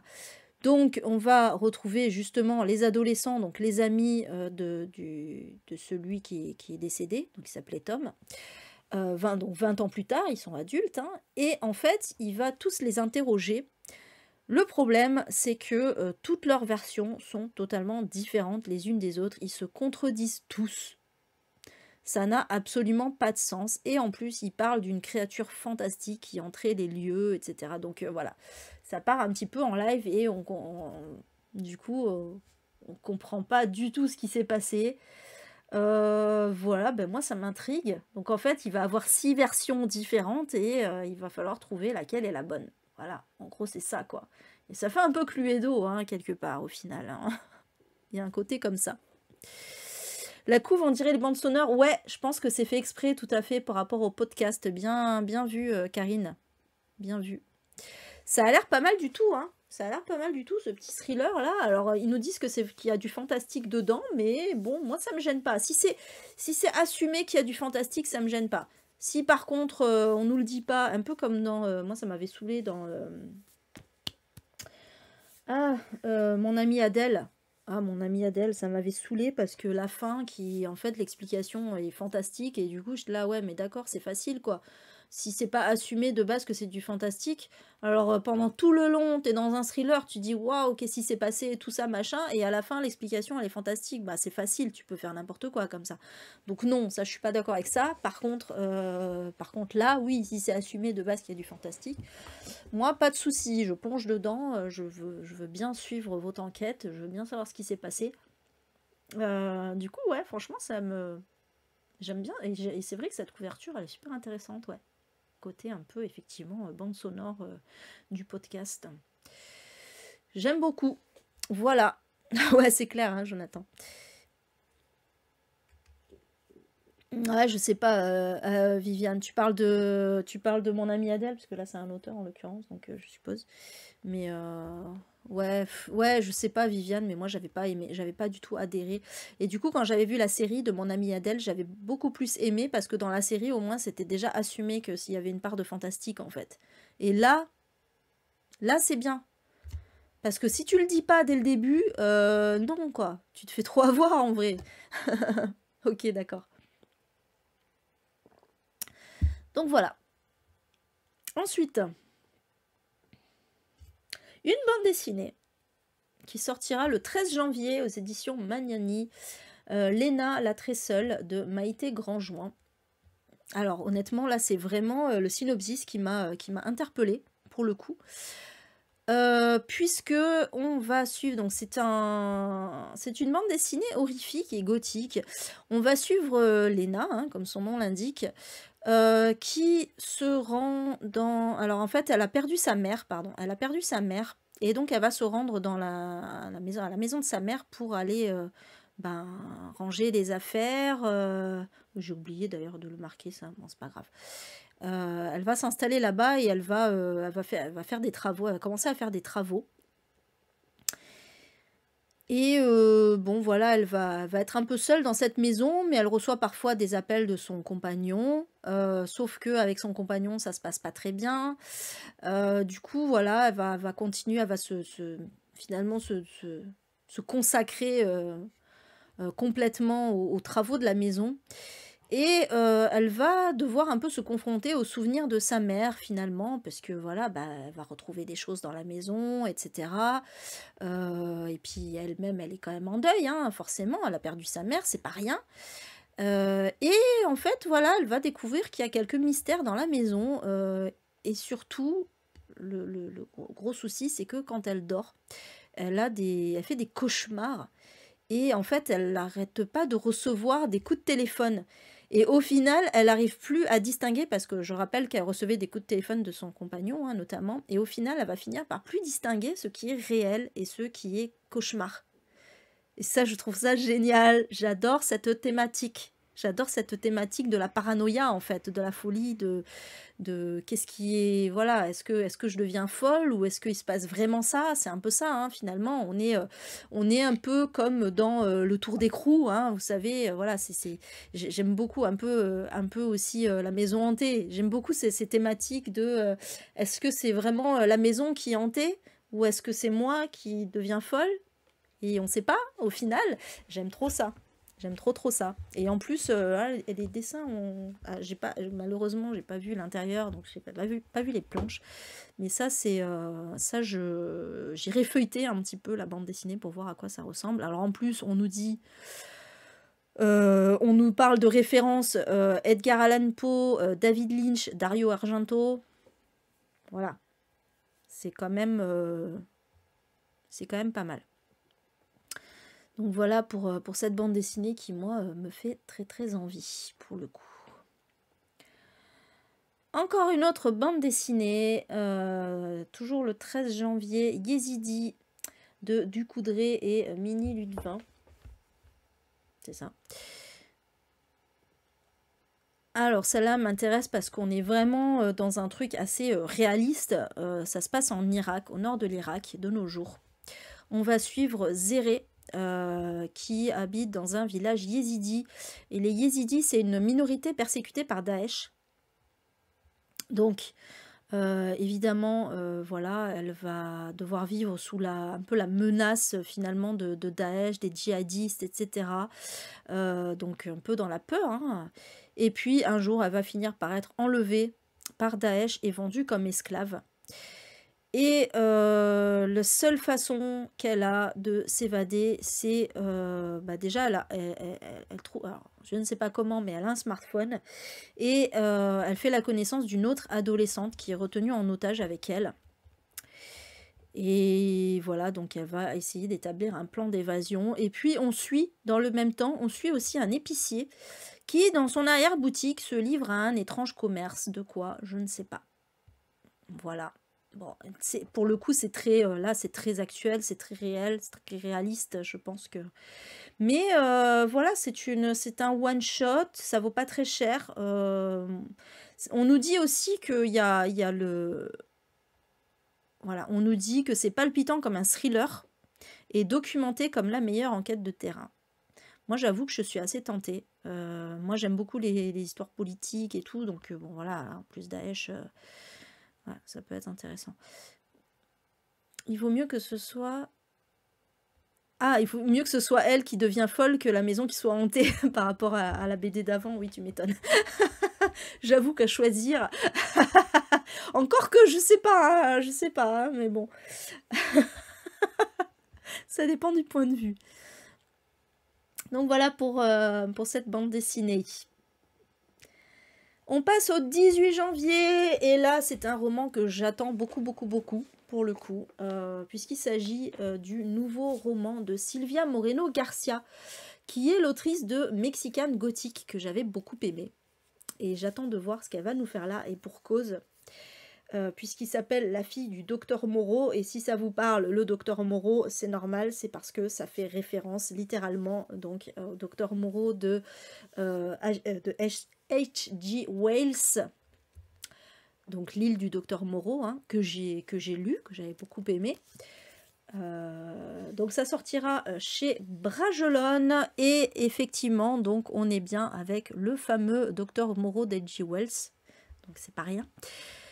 Et on va être précisément avec sa fille, comme le titre l'indique, hein, Carlota Moreau.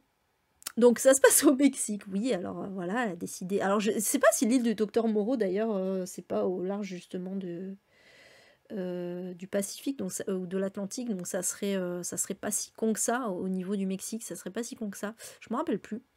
Je me rappelle plus où elle est, l'île du docteur Moreau. Bon, en tout cas, là, voilà, ça se passe au Mexique. Carlota Moreau, c'est une jeune femme qui a grandi dans une propriété isolée à l'environnement luxuriant. Et pour cause, puisque donc c'est la fille d'un chercheur qui est soit génial, soit fou, selon, selon d'où on se place. Puisque donc le docteur Moreau, il fait beaucoup d'expériences, et notamment il a créé donc alors je sais pas si ça spoil du docteur Moreau, non, je pense qu'on le sait, hein, il a créé des hybrides en fait, espèce de monstres mi-humains, mi-animaux. Voilà, et on a aussi comme personnage donc Montgomery Lawton, je crois que c'est un personnage justement dans l'île de Dr Moreau, qui aide le Dr Moreau dans ses expériences. Donc voilà, tous vivent dans un monde stable et routinier. Bah oui, tout va bien. Tout va bien, il y a juste des créatures horribles et tout. C'est super. Mais qui est ébranlé par l'arrivée d'Eduardo Lizalde, qui est le fils du mécène du docteur Moreau, donc celui qui finance en fait ses recherches, qui va déclencher sans le vouloir une dangereuse réaction en chaîne. Voilà, donc en fait on va suivre tout ça du point de vue de Carlota, donc la fille. Je suis curieuse de voir ce qu'elle a fait de cette fameuse île du docteur Moreau avec ces personnages là, pour le coup. Je suis hyper curieuse. Après la réécriture du parfum, maintenant, voilà, c'est l'île du docteur Moreau. C'est trop bien. C'est trop bien. Il y a eu un film, oui, l'île du docteur Moreau, oui, oui, bien sûr, ça a été adapté en film, tout à fait. Tout à fait. Moi, j'ai pas vu le film, mais j'ai lu le livre. Vraiment, il m'avait beaucoup marqué ce livre, donc du coup, ouais, j'ai trop envie. La couverture est magnifique en plus. À chaque fois, c'est des très belles couvertures, là, chez Brajolon, pour Sylvia Moreno Garcia. Bon, voilà, inutile de dire que je suis totalement hypée par cette sortie-là. Et que celui-là aussi, il y a des chances que je l'achète. Hein. Franchement, parce que bah, voilà, ça fait référence à un livre que j'ai aimé. Et en plus, c'est une autrice dont j'avais aimé le premier livre. Forcément. Voilà pour celui-ci. Alors, toujours le 18 janvier, et on revient chez Charleston, sortira Les femmes du dispensaire de Henrike Engel. Et donc là, on va être dans un thriller historique qui se passe donc en 1910 au début, en tout cas, où en fait on va suivre une femme médecin, Anne, qui est revenue dans son... Ouais, c'est ça, qui est revenue dans sa ville natale. Voilà, elle était partie en fait faire des études en Angleterre. On va remettre, on va reprendre du début. Donc Anne était partie, donc Anne vient de Hambourg, voilà, ça se passe à Hambourg, le port de Hambourg. Anne était partie, donc Anne Fitzpatrick, elle était partie en Angleterre pour faire ses études de médecine. Et 12 ans après, donc elle revient dans son village, dans sa ville, c'est pas un village du coup, dans sa ville natale. On a tellement l'habitude que ce soit un village natal, non, là c'est Hambourg, c'est une ville donc. Elle revient et donc elle se rend compte que beaucoup de choses a changé et que la misère a grandi. Et qu'en même temps, il y a aussi tout un monde qui a grandi d'argent et de privilèges. Donc vraiment, les contrastes se sont agrandis, quoi. Et beaucoup de fois agrandis. Et donc, elle décide, en revenant, Anne, de mettre ses services de médecin hein, au service des plus démunis, et surtout des plus démunis, eux, puisqu'elle veut vraiment aider les femmes qui sont dans la précarité. Et donc, voilà, elle va ouvrir, en fait, un dispensaire exprès pour soigner les femmes. Le problème, c'est qu'un jour, 2 corps de femmes vont être découverts aux abords du dispensaire. Qui, j'ai oublié de le préciser, se trouve dans le quartier le plus défavorisé du port. Et donc Anne est persuadée que c'est un message pour elle et elle va commencer à enquêter. Voilà, pour découvrir ce qui se passe. Ça a l'air trop bien. Ça a l'air trop bien, voilà, c'est trop bien de suivre une femme médecin, déjà il y a un siècle en plus, et donc de ce côté thriller, hein, évidemment, au milieu. Bon voilà, moi il y a tout pour me plaire. À chaque fois que tu dis Carlotta... Ah ouais, bah oui, forcément, puisque c'est ton pseudo. J'avais pas fait gaffe, et oui, c'est vrai, c'est Carlotta, c'était le livre d'avant, Carlotta Moreau. C'est marrant. Ouais, il a l'air trop bien celui-là, Viviane. Il a l'air trop bien. Franchement, Charleston, en général, ils font des bons trucs. On va pas se mentir. Donc, ouais, celui-là, il me hype beaucoup. Vraiment. Ouais, hein, Natacha. Il a l'air trop bien. Voilà. Pourtant, hein, je suis pas une grande fan d'historique, mais j'en mets toujours à chaque fois quand même des romans historiques, on va pas se mentir. À chaque fois, je dis ça. Je dis toujours, je suis pas une grande fan d'historique, et au final, j'en lis quand même. Donc, bon, finalement, c'est que je suis pas si réfractaire que ça. Mais en fait, pour que j'aime les trucs historiques, c'est qu'il faut qu'il y ait des thématiques qui me parlent dedans. Voilà. Donc, quand c'est des thématiques féministes, pardon, forcément, ça va m'intéresser. Et puis, il y a tout le côté, voilà, j'ai envie d'apprendre un peu des choses que je ne connais pas déjà dans l'histoire. Donc forcément, voilà. Voilà pour celui-ci. Bah oui, en plus, il y a l'enquête, évidemment. Il y a le côté thriller, en plus. C'est une plus-value, on va pas se mentir. Allez. Toujours le 18 janvier sortira le nouveau Johanna Gustafsson, L'île de Yule, chez Calman Levy. Bon, honnêtement, je l'ai mis vraiment parce que c'est Johanna Gustafsson et que j'aime beaucoup ce qu'elle fait, parce que le synopsis n'est pas, pour moi, il me hype pas plus que ça. Mais j'aime bien cette autrice. Donc je l'ai mise quand même.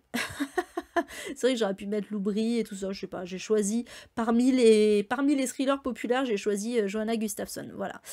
Donc en fait, on va suivre Emma, qui est une experte en art, et qui va débarquer sur l'île suédoise de Storholmen pour dresser l'inventaire de l'inestimable collection du manoir Guzman. Ne me demandez pas ce que c'est. Le problème, c'est qu'il va y avoir plusieurs morts violentes inexpliquées sur l'île.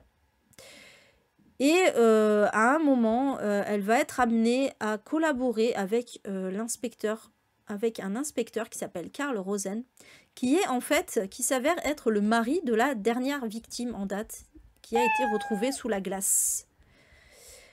Merci Chami pour ton suivi. Voilà, bah c'est tout. Bon voilà, c'est pas un synopsis de folie, on va pas se mentir, mais bon voilà, en plus ça se passe en Suède, moi j'aime bien. À voir ce qu'elle elle nous propose en général des choses sympas, Johanna Gustafsson, donc bon, je suis curieuse. Après voilà, celui-là, j'attends, honnêtement, j'attendrai les avis de tout le monde. Voilà pour celui-ci. Toujours le 18 janvier, une petite BD qui sortira aux éditions Le Duc. Ne jamais couler, de Marie de Brouwer et Lucie Macaroni. C'est un pseudonyme pour le coup, Lucie Macaroni. En fait, c'est Marie. Alors, Lucie Macaroni, en fait, elle fait les illustrations. Et c'est Marie de Brouwer qui va raconter. Et pour cause, puisqu'elle va nous raconter sa propre histoire. C'est une bande dessinée autobiographique. Et oui, ça existe. Parce que Marie de Brouwer, en fait, est grosse. Alors, c'est pas un gros mot, hein, on peut le dire maintenant. Les personnes grosses le revendiquent. Et en fait, elle se bat quotidiennement, évidemment, contre la grossophobie, les discriminations, l'injustice qu'elle vit au quotidien. Et donc, elle va nous raconter tout ça dans cette bande dessinée. Et voilà, ben moi j'aime bien, c'est toujours intéressant un peu d'avoir les expériences, de connaître les expériences des autres. Voilà, à partir du moment où c'est autobiographique, ben, c'est des faits réels, hein, donc je suis... les illustrations ont l'air cool en plus, donc... Bon, après, je pense pas que je vais l'acheter, mais je le mettrai dans ma wishlist, voilà. J'ai beaucoup de BD dans ma wishlist. C'est un truc de fou. Voilà pour celui-ci. Ah oui, lui, il est venu pour poster son lien, quoi. Ok, merci Nightbot. Ça, c'est fait. Alors ensuite, magnifique couverture pour cette sortie du 19 janvier chez Lumen, de Lune et de Sang, de Erin Beatty. Voilà, je mets pas souvent de fantasy, mais je sais pas, j'étais un peu intriguée par celui-là. J'avoue que la couverture, il joue grandement. Je sais pas si c'est de la fantasy, de la beatlit, de l'urban fantasy, je sais pas trop en vérité. Mais je pense que c'est de la fantaisie quand même, puisqu'on nous parle d'un bâtiment dans une ville imaginaire, donc voilà.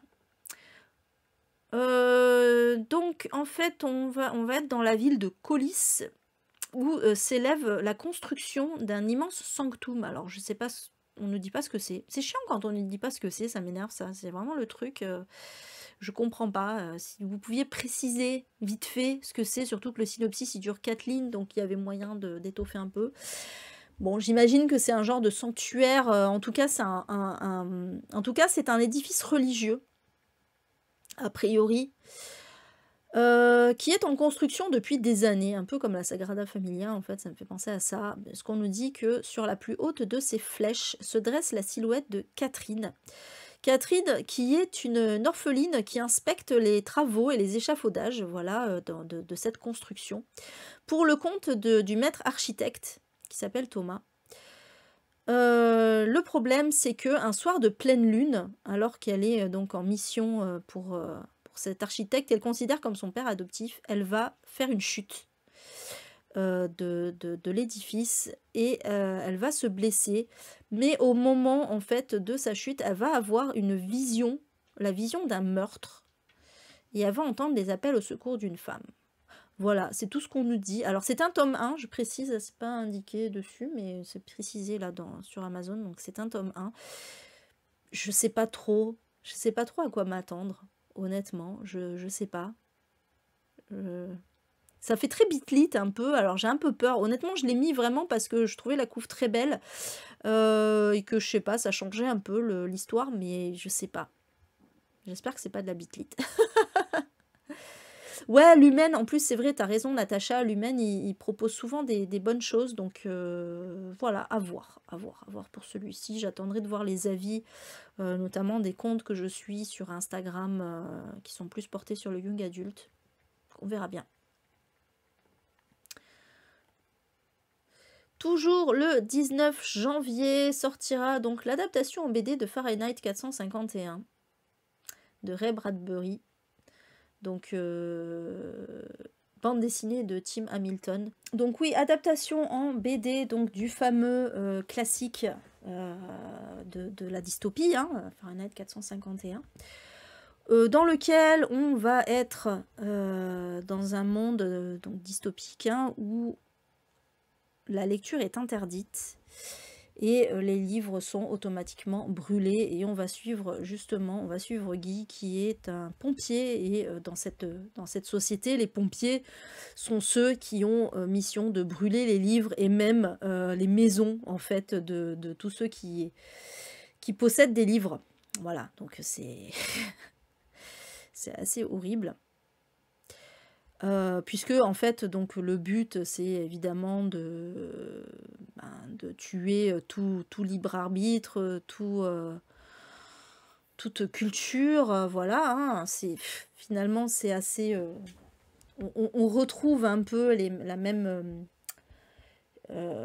thématique que dans 1984, hein, c'est-à-dire voilà, l'accès à la culture qui est interdit, puisque en empêchant les gens de se cultiver, on les manipule plus facilement, hein, voilà. C'est aussi un peu une critique de ce que Bradbury appelait la culture de masse, voilà, ce fait de se désintéresser de la vraie culture. Alors il y a un côté un petit peu réac, on va pas se mentir, hein, mais bon, c'est quand même extrêmement intéressant. Et en fait, pourquoi je le mets là? Moi je l'ai déjà lu, hein, Fahrenheit 451, mais je mets là parce que je me dis que voilà, si ça peut rendre l'histoire plus accessible, parce que c'est vrai que Fahrenheit 451, honnêtement, il n'est pas facile à lire. Il est court, hein, mais il n'est pas facile à lire. Vraiment, le style, c'est même pas seulement un style froid, parce que ça, c'est dans toutes les dystopies classiques, mais surtout, c'est très impersonnel, et voilà, un peu du mal à être en empathie avec qui que ce soit là-dedans, quoi. Un peu compliqué. Mais voilà, là au moins d'avoir d'adaptation en BD, ça peut peut-être rendre accessible cette œuvre un peu intemporelle et hautement d'utilité publique au grand public justement. Voilà. Donc c'est pour ça que je l'ai mise. Je trouve ça intéressant. Voilà pour celle-ci. On passe au 25 janvier, on approche de la fin du coup. On passe au 25 janvier avec une autre bande dessinée qui me hype pas mal du tout, Not All Robots de Mark Russell. Mike Deodato Jr. et Lee Lowrich. Alors avec donc cette fameuse reproduction du tableau avec le couple. Alors, je sais plus quel est l'auteur du tableau honnêtement, mais bon voilà, donc on connaît tous ce tableau et là donc c'est remplacé par des robots et pour cause puisqu'on va être totalement dans cette thématique un peu à la Asimov puisque donc on va être en 2056. Les robots ont remplacé les êtres humains sur le marché du travail et chaque famille humaine, hein, bien sûr, dispose d'un robot dont elle dépend entièrement. Voilà, donc c'est-à-dire que finalement, c'est le robot qui fait tout, tout est centralisé vers lui, etc. Un peu comme notre Alexa, quoi, mais là en version plus élaborée. Hein. Et on va suivre notamment le robot de la famille Walter qui s'appelle Razorball et qui passe tout son temps libre dans le garage à construire des machines conçues pour tuer sa famille d'accueil. Voilà pourquoi cette BD me hype de ouf. Bon, on retrouve une obsession assez courante en ce moment, c'est-à-dire voilà, la peur. Déjà c'est courant depuis des années, puisqu'on l'a vu avec Asimov, hein, mais voilà, la peur du remplacement des humains par les robots, hein, voilà, la peur que les robots deviennent plus intelligents que nous. Il y a eu tellement de... Il y a eu tellement de fiction sur ce truc-là. Sur cette thématique-là, et puis là, avec l'arrivée des intelligences artificielles, enfin, c'est pas l'arrivée des intelligences artificielles, ça existe depuis longtemps, mais l'émergence, en tout cas, de façon beaucoup plus démocratisée de ces intelligences artificielles, qui commencent à devenir assez puissantes, on va pas se mentir. Oui, c'est une obsession qui peut se comprendre. Moi, après, je vous avoue que ce genre de thématique, je la lis plutôt d'un œil... amusé entre guillemets. Je suis pas du tout dans la peur que les robots remplacent les hommes et tout ça. Ça me fait ni chaud ni froid, honnêtement. Mais j'aime bien ce genre d'histoire parce qu'il y a un petit côté un peu horrifique et tout, donc ça me plaît bien. C'est pour ça que j'aimerais bien lire aussi les robots d'Asimov. Voilà. Donc ouais, cette BD a l'air vachement cool. C'est marrant parce que cette couverture, ok, on sait que c'est le fameux tableau le fameux célèbre tableau avec le couple là, mais ça me fait penser à Daft Punk aussi. Ça me fait complètement penser à Daft Punk. Du coup, c'est drôle. Voilà, c'est tout ce que je voulais dire. Mais je pense que Kim, il va être assez hypé par cette BD. Je le sens bien qu'il va peut-être vouloir l'acheter. En plus, elle n'est pas très chère, donc ouais. Voilà pour donc le 25 janvier, hein, c'est dans longtemps quand même. Ouais, un peu, hein, on dirait un peu les masques de Daft Punk. Hein. Ensuite, je crois que c'est le dernier. Ouais, c'est le dernier. Le 30 janvier, donc le dernier de la liste, sortira best-seller de FC Washington. Un petit thriller, j'en ai pas mis tant que ça, hein, donc c'est bien d'en avoir aussi. Et en fait, il est assez... J'avoue que je l'ai mis parce que je trouve le synopsis très original. C'est pas du tout pour le bandeau de Franck Tilly. Hein. Ceci n'est pas une pub. Non, c'est vraiment le synopsis là qui m'a interpellée. En fait, on va suivre une écrivaine. FC... Ah oui, tiens, je viens de percuter. C'est un peu une autofiction en fait. C'est une autofiction parce que FC, l'héroïne s'appelle FC aussi comme l'autrice. Alors soit elle s'est donné un pseudonyme, le même pseudonyme que son héroïne, soit elle a fait une autofiction, elle s'est décrite dans le truc quoi. C'est pas une autobiographie, hein, clairement pas. Mais oui, une autofiction, c'est fort possible. Bref, donc la carrière, on nous dit que donc on va suivre FC. Du coup, une écrivaine dont la carrière est au point mort. Ses romans ne se vendent pas et donc il faut quand même qu'elle paye ses factures. Et donc on lui dit, t'as qu'à faire une romance, hein, parce que voilà, c'est vraiment le truc qui marche. Voilà, romance avec un bad boy, du sexe, un peu de tension, tout ça. Sauf que FC, donc elle veut bien écrire une romance, mais elle pense que quand même il faut un peu sortir du lot. Et elle a quand même besoin de trouver l'inspiration pour ça. Et son nouvel agent littéraire lui dit, pas de souci, t'as qu'à monter une supercherie. Tu suis mes conseils et tu vas faire ça, ça, ça. On nous dit pas vraiment quoi. On nous dit juste que FC va se retrouver plongé dans un univers inconnu fait de luxe et de paradis artificiels. Et au moment où enfin elle pense avoir trouvé l'inspiration pour son livre, il va y avoir un meurtre. Et du coup, finalement, c'était peut-être pas une si bonne idée que ça. Bon, voilà, ça a l'air assez drôle. Je pense qu'il va y avoir une partie romance dedans. En fait, on est dans un mix, je me demande si on n'est pas dans un mix thriller-romance, je sais pas, mais pourquoi pas, moi ça me gêne pas. Ça me gêne pas, franchement, je suis assez curieuse. Je sais pas, j'aime bien l'idée, j'aime bien l'idée de suivre cette autrice en manque d'inspiration, à qui on dit d'écrire une romance. Pourquoi pas? À toi, il te hype, Viviane. Voilà, donc bah écoutez, c'est tout pour les sorties. J'ai oublié, ouais, c'est les éditions Alter Hill, hein, pour la précision. Et voilà pour ces sorties du mois. J'espère, voilà, j'espère que vous en avez noté quelques-unes. Moi, je vous avoue qu'il y en a quelques-unes, il y a de fortes chances que je les achète. D'autres, j'attendrai, pour la plupart, hein, j'attendrai les avis. Mais voilà, j'espère que ça vous a plu. Je vais arrêter donc la vidéo pour YouTube, même s'il va falloir que je fasse un gros montage. Et ben voilà, je vous dis donc la prochaine vidéo, ça sera très certainement un bilan lecture sur YouTube. Hein. Voilà, donc je vous retrouverai. Ou peut-être une interview. Ce sera peut-être l'interview d'une autrice. Voilà, sur ce, je vous dis à bientôt YouTube. Bonne soirée, bonne journée, selon le moment où vous regardez la vidéo. Miaou.